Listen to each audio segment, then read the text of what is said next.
आपने कभी सोचा है कि इतने बड़े योद्धा, त्यागी और धर्मयज्ञ भीष्म पितामह को आखिर क्यों बाणों की ही शख्य पर मृत्यु मिली? क्या यह केवल एक युद्ध का परिणाम था या उनके कुछ ऐसे कर्म थे जिन्हें खुद विधि ने भी अनदेखा नहीं किया? नमस्कार, मेरा नाम है साहिल और आज हम जानेंगे कि भीष्म पितामह ने हस्तिनापुर की रक्षा के लिए पूरा जीवन समर्पित कर दिया था, लेकिन कुछ ऐसे फैसले भी थे जिसने दूसरों का जीवन दुख से भी भर दिया था। सबसे पहला पाप उन्होंने तब किया जब वे काशी नरेश की 3 बेटियां अंबा, अंबिका और अंबिका को स्वयंवर के लिए जबरन उठा लाए। यह विवाह का एक अपहरण था और इसका सबसे बड़ा दुख अंबा को मिला था, जिसे ना तो कभी न्याय मिला ना सम्मान।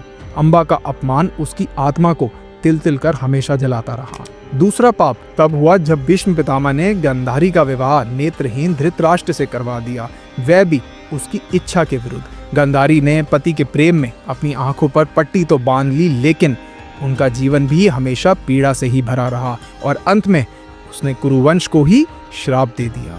तीसरा पाप शायद सबसे बड़ा था। जब द्रौपदी का चीरहरण हो रहा था, सभा में धर्म की हानि हो रही थी, तब भीष्म पितामह चुप रहे।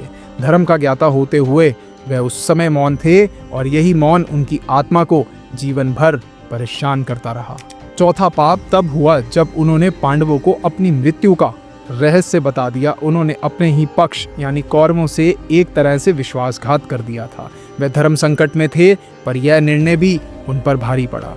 इन 4 पापों ने ही शायद विधि को यह निर्णय लेने पर मजबूर कर दिया कि भीष्म पितामह को एक महान योद्धा के रूप में नहीं, बल्कि एक ऐसे मानव के रूप में जाना जाए जो जीवन भर धर्म के नाम पर जिया, लेकिन कुछ चुप्पियों और फैसलों ने उसे पीड़ा की अंतिम शक्य तक पहुंचा दिया। भीष्म पितामह की मृत्यु हमें यह सिखाती है, केवल ज्ञान और शक्ति काफी नहीं होती, समय पर सही निर्णय लेना भी उतना ही जरूरी होता है। आज के लिए बस इतना ही। मिलते हैं आपसे अगली वीडियो में। जय श्री कृष्ण।